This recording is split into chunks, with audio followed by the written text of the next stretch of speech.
ಆ 3 ಗಂಟೆಯಲ್ಲಿ ಆಗಿದ್ದು ಜಲಸ್ಫೋಟ. ಆ ದುರಂತಕ್ಕೆ ಅಕ್ಷರಶಃ ಕಾಪುನಾಡು ನಲುಗಿತ್ತು. ಅಂದು ಅದೆಷ್ಟೋ ಜನರು ಮನೆ ಮಠವನ್ನ ಕಳೆದುಕೊಂಡಿದ್ರು. ಅವರಲ್ಲಿ ಇನ್ನೂ ಕೆಲವರು ನರಕ ಯಾತನೆಯನ್ನ ಅನುಭವಿಸ್ತಾ ಇದ್ದಾರೆ. ಈ ಹೃದಯ ವಿದ್ರಾವಕ ಘಟನೆಯ ಕಥೆ ಹೇಳ್ತೀವಿ, ನೋಡ್ಕೊಂಡು ಬನ್ನಿ.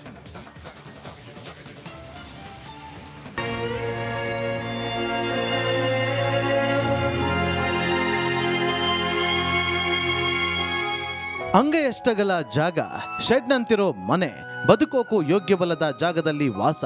5 ವರ್ಷಗಳಿಂದ ಇದೇ ಟೆಂಟ್ನಲ್ಲಿ ನರಕಯಾತನೆ.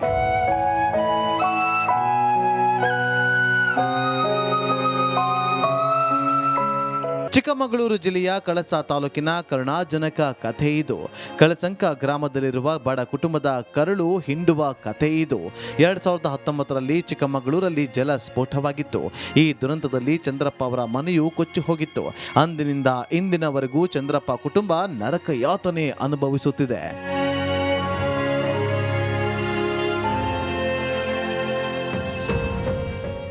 ಅಂದು ಮನೆ ಕಳೆದುಕೊಂಡ ಚಂದ್ರಪ್ಪ ನಿರಾಶ್ರಿತರ ಕೇಂದ್ರ ಸೇರಿದ್ರು. ಜಿಲ್ಲಾಡಳಿತ 5 ಲಕ್ಷ ಹಣ ಪರಿಹಾರ ನೀಡುವ ಭರವಸೆ ನೀಡಿತ್ತು. ಆದರೆ ಈವರೆಗೂ ಕೂಡ ಈ ಭರವಸೆ ಈಡೇರಿಲ್ಲ. ಗಂಜಿ ಕೇಂದ್ರದಲ್ಲಿ ಅಟೆಂಡ್ ಆದಾಗ ಅವರು ಕುಮಾರಸ್ವಾಮಿ MLA ಆಗಿದ್ದರು. ಅವರು ಮತ್ತೆ DC ಅವರು ಗೌತಮ್ ಬಾಗತಿ ಅವರು ಬಂದಿದ್ರು. ಡೇಂಜರ್ ಪ್ಲೇಸ್ ಇದ್ದರೆ ಅಲ್ಲಿ ಜಾಗ ಬೇಡ, ಬದಲಾವಣೆ ಮಾಡಿ ಅಲ್ಲಿಗೆ ನಾವು ಒಂದು ಅನುದಾನ 5 ಲಕ್ಷ ಕೊಡ್ತೀವಿ ಅಂತೇಳಿ ಅವಾಗ ಅಲ್ಲಿ ಗಂಜಿ ಕೇಂದ್ರದಲ್ಲಿ ಹೇಳಿದ್ರು. ಆಯ್ತು ಅಂತೇಳಿ ಅದೇ ಅವ್ರು ಹೇಳಿದ ಪ್ರಕಾರ ನಾವು ಅವಾಗಲೇ ಇಲ್ಲಿ ಬದಲಾವಣೆ ಮಾಡಿದ್ದೀವಿ, ಇಲ್ಲಿ ಕೂತಿದ್ದೀವಿ. ಸೂರಿಗಾಗಿ ಚಂದ್ರಪ್ಪ ಕುಟುಂಬ ಎಲ್ಲ ಕಚೇರಿಗಳನ್ನ ಅಲೆದ್ರೂ ಯಾವುದೇ ಪ್ರಯೋಜನವಾಗಿಲ್ಲ. ಈಗಿರೋ ಶೆಡ್ನಲ್ಲಿ ಯಾವುದೇ ಸೌಕರ್ಯವಿಲ್ಲ. 4 ಇದೇ ಮನೆಯಲ್ಲಿ ಬದುಕು ಸಾಗಿಸ್ತಿದ್ದಾರೆ. ನಮಗೆ ಕರೆಂಟು ಈಗ ಒಂದು ವರ್ಷದಿಂದ ಕರೆಂಟ್ ಕೊಟ್ಟಿದ್ದಾರೆ. ಆಧಾರ್ ಕಾರ್ಡು, ರೇಷನ್ ಕಾರ್ಡು ಪ್ರತಿಯೊಂದು ನಮ್ಮ ಕೈಲಿ ಇದೆ. ಮನೆದೊಂದು ಕೇಳಕ್ ಹೋದ್ರೆ ನಮಗೆ ಇವತ್ತೆಲ್ಲ ನಾನು ಮಾಡ್ಕೊಡ್ತೀವಿ ಅಂತಾರೆ. ಎಂತದು ಅಧಿಕಾರಿಗಳು ನಿಮ್ಮ ಭಾಗಕ್ಕೆ ಬರೋದು ಕಮ್ಮಿ. ರೋಡಿಗೆ ಸಿಕ್ಕದಾಗ ಹೇಳ್ತಾರೆ, ಮಾಡ್ಕೊಡ್ತೀನಿ, ಮನೆ ಬರುತ್ತೆ, ಮಾಡ್ಕೊಡ್ತೀನಿ, ನಿಮ್ಗೆ ಎದುರುಬೇಡಿ ಅಂತಾರೆ. ಅಂದಿನಿಂದ ಇಲ್ಲಿಯವರೆಗೂ ಚಂದ್ರಪ್ಪ ಕುಟುಂಬ ಕಣ್ಣೀರಲ್ಲೇ ಕೈ ತೊಳೆಯುತ್ತಿದೆ. ಇನ್ನಾದ್ರೂ ಸಂಬಂಧಪಟ್ಟ ಅಧಿಕಾರಿಗಳು ಎಚ್ಚೆತ್ತುಕೊಳ್ಳಬೇಕಿದೆ. ಚೇತನ್ ಪದ್ಮಶಾಲಿ, ರಿಪಬ್ಲಿಕ್ ಕನ್ನಡ, ಚಿಕ್ಕಮಗಳೂರು. ಆ 3 ಗಂಟೆಯಲ್ಲಿ ಆಗಿದ್ದು ಜಲಸ್ಫೋಟ. ಆ ದುರಂತಕ್ಕೆ ಅಕ್ಷರಶಃ ಕಾಪುನಾಡು ನಲುಗಿತ್ತು. ಅಂದು ಅದೆಷ್ಟೋ ಜನರು ಮನೆ ಮಠವನ್ನ ಕಳೆದುಕೊಂಡಿದ್ರು. ಅವರಲ್ಲಿ ಇನ್ನೂ ಕೆಲವರು ನರಕ ಯಾತನೆಯನ್ನ ಅನುಭವಿಸ್ತಾ ಇದ್ದಾರೆ. ಈ ಹೃದಯ ವಿದ್ರಾವಕ ಘಟನೆಯ ಕಥೆ ಹೇಳ್ತೀವಿ, ನೋಡ್ಕೊಂಡು ಬನ್ನಿ.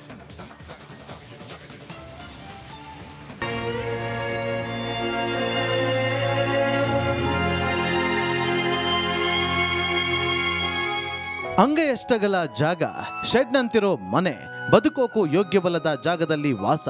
5 ವರ್ಷಗಳಿಂದ ಇದೇ ಟೆಂಟ್ನಲ್ಲಿ ನರಕಯಾತನೆ.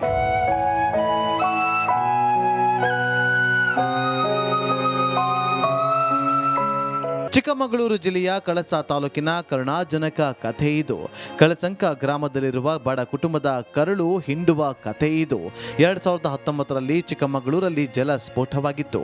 ಈ ದುರಂತದಲ್ಲಿ ಚಂದ್ರಪ್ಪ ಅವರ ಮನೆಯೂ ಕೊಚ್ಚಿ ಹೋಗಿತ್ತು. ಅಂದಿನಿಂದ ಇಂದಿನವರೆಗೂ ಚಂದ್ರಪ್ಪ ಕುಟುಂಬ ನರಕ ಯಾತನೆ ಅನುಭವಿಸುತ್ತಿದೆ.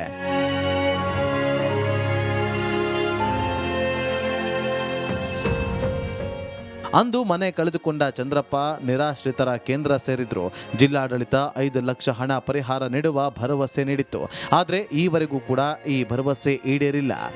ಗಂಜಿ ಕೇಂದ್ರದಲ್ಲಿ ಅಟೆಂಡ್ ಆದಾಗ ಅವರು ಕುಮಾರಸ್ವಾಮಿ MLA ಆಗಿದ್ದರು. ಅವರು ಮತ್ತೆ DC ಅವರು ಗೌತಮ್ ಬಾಗತಿ ಅವರು ಬಂದಿದ್ರು. ಡೇಂಜರ್ ಪ್ಲೇಸ್ ಇದ್ದರೆ ಅಲ್ಲಿ ಜಾಗ ಬೇಡ, ಬದಲಾವಣೆ ಮಾಡಿ ಅಲ್ಲಿಗೆ ನಾವು ಒಂದು ಅನುದಾನ 5 ಲಕ್ಷ ಕೊಡ್ತೀವಿ ಅಂತೇಳಿ ಅವಾಗ ಅಲ್ಲಿ ಗಂಜಿ ಕೇಂದ್ರದಲ್ಲಿ ಹೇಳಿದ್ರು. ಆಯ್ತು ಅಂತೇಳಿ ಅದೇ ಅವ್ರು ಹೇಳಿದ ಪ್ರಕಾರ ನಾವು ಅವಾಗಲೇ ಇಲ್ಲಿ ಬದಲಾವಣೆ ಮಾಡಿದ್ದೀವಿ, ಇಲ್ಲಿ ಕೂತಿದ್ದೀವಿ.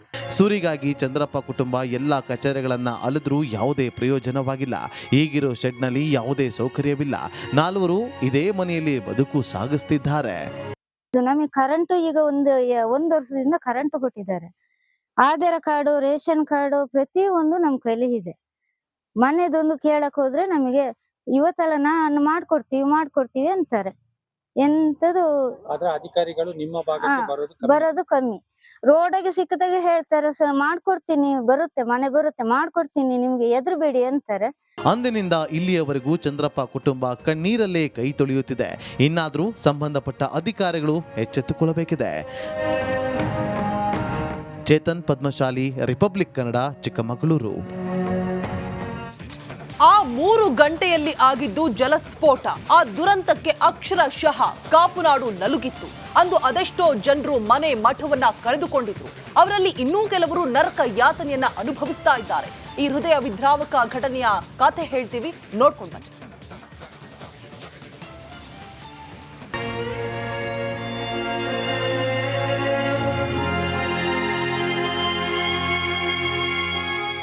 ಅಂಗೈಯಷ್ಟಗಲ ಜಾಗ, ಶೆಡ್ನಂತಿರೋ ಮನೆ, ಬದುಕೋಕು ಯೋಗ್ಯವಲ್ಲದ ಜಾಗದಲ್ಲಿ ವಾಸ. 5 ವರ್ಷಗಳಿಂದ ಇದೇ ಟೆಂಟ್ನಲ್ಲಿ ನರಕಯಾತನೆ.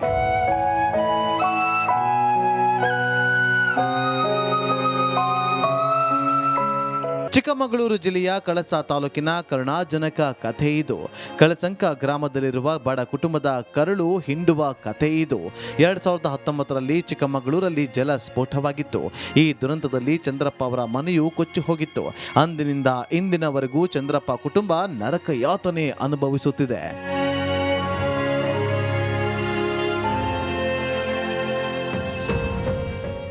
ಅಂದು ಮನೆ ಕಳೆದುಕೊಂಡ ಚಂದ್ರಪ್ಪ ನಿರಾಶ್ರಿತರ ಕೇಂದ್ರ ಸೇರಿದ್ರು. ಜಿಲ್ಲಾಡಳಿತ 5 ಲಕ್ಷ ಹಣ ಪರಿಹಾರ ನೀಡುವ ಭರವಸೆ ನೀಡಿತ್ತು. ಆದರೆ ಈವರೆಗೂ ಕೂಡ ಈ ಭರವಸೆ ಈಡೇರಿಲ್ಲ. ಗಂಜಿ ಕೇಂದ್ರದಲ್ಲಿ ಅಟೆಂಡ್ ಆದಾಗ ಅವರು ಕುಮಾರಸ್ವಾಮಿ MLA ಆಗಿದ್ದರು. ಅವರು ಮತ್ತೆ DC ಅವರು ಗೌತಮ್ ಬಾಗದಿ ಅವರು ಬಂದಿದ್ರು. ಡೇಂಜರ್ ಪ್ಲೇಸ್ ಇದ್ದರೆ ಅಲ್ಲಿ ಜಾಗ ಬೇಡ, ಬದಲಾವಣೆ ಮಾಡಿ ಅಲ್ಲಿಗೆ ನಾವು ಒಂದು ಅನುದಾನ 5 ಲಕ್ಷ ಕೊಡ್ತೀವಿ ಅಂತೇಳಿ ಅವಾಗ ಅಲ್ಲಿ ಗಂಜಿ ಕೇಂದ್ರದಲ್ಲಿ ಹೇಳಿದ್ರು. ಆಯ್ತು ಅಂತೇಳಿ ಅದೇ ಅವ್ರು ಹೇಳಿದ ಪ್ರಕಾರ ನಾವು ಅವಾಗಲೇ ಇಲ್ಲಿ ಬದಲಾವಣೆ ಮಾಡಿದ್ದೀವಿ, ಇಲ್ಲಿ ಕೂತಿದ್ದೀವಿ. ಸೂರಿಗಾಗಿ ಚಂದ್ರಪ್ಪ ಕುಟುಂಬ ಎಲ್ಲ ಕಚೇರಿಗಳನ್ನ ಅಲೆದ್ರೂ ಯಾವುದೇ ಪ್ರಯೋಜನವಾಗಿಲ್ಲ. ಈಗಿರೋ ಶೆಡ್ನಲ್ಲಿ ಯಾವುದೇ ಸೌಕರ್ಯವಿಲ್ಲ. 4 ಇದೇ ಮನೆಯಲ್ಲಿ ಬದುಕು ಸಾಗಿಸ್ತಿದ್ದಾರೆ. ನಮಗೆ ಕರೆಂಟು ಈಗ ಒಂದು ವರ್ಷದಿಂದ ಕರೆಂಟ್ ಕೊಟ್ಟಿದ್ದಾರೆ. ಆಧಾರ್ ಕಾರ್ಡು, ರೇಷನ್ ಕಾರ್ಡು ಪ್ರತಿಯೊಂದು ನಮ್ ಕೈಲಿ ಇದೆ. ಮನೆದೊಂದು ಕೇಳಕ್ ಹೋದ್ರೆ ನಮಗೆ ಇವತ್ತೆಲ್ಲ ನಾನು ಮಾಡ್ಕೊಡ್ತೀವಿ ಅಂತಾರೆ. ಎಂತದು ಆದ್ರೆ ಅಧಿಕಾರಿಗಳು ನಿಮ್ಮ ಭಾಗಕ್ಕೆ ಬರೋದು ಕಮ್ಮಿ. ರೋಡಾಗೆ ಸಿಕ್ಕದಾಗೆ ಹೇಳ್ತಾರೆ, ಮಾಡ್ಕೊಡ್ತೀನಿ, ಬರುತ್ತೆ, ಮನೆ ಬರುತ್ತೆ, ಮಾಡ್ಕೊಡ್ತೀನಿ, ನಿಮ್ಗೆ ಹೆದರ್ಬೇಡಿ ಅಂತಾರೆ. ಅಂದಿನಿಂದ ಇಲ್ಲಿಯವರೆಗೂ ಚಂದ್ರಪ್ಪ ಕುಟುಂಬ ಕಣ್ಣೀರಲ್ಲೇ ಕೈ ತೊಳೆಯುತ್ತಿದೆ. ಇನ್ನಾದರೂ ಸಂಬಂಧಪಟ್ಟ ಅಧಿಕಾರಿಗಳು ಎಚ್ಚೆತ್ತುಕೊಳ್ಳಬೇಕಿದೆ. ಚೇತನ್ ಪದ್ಮಶಾಲಿ, ರಿಪಬ್ಲಿಕ್ ಕನ್ನಡ, ಚಿಕ್ಕಮಗಳೂರು.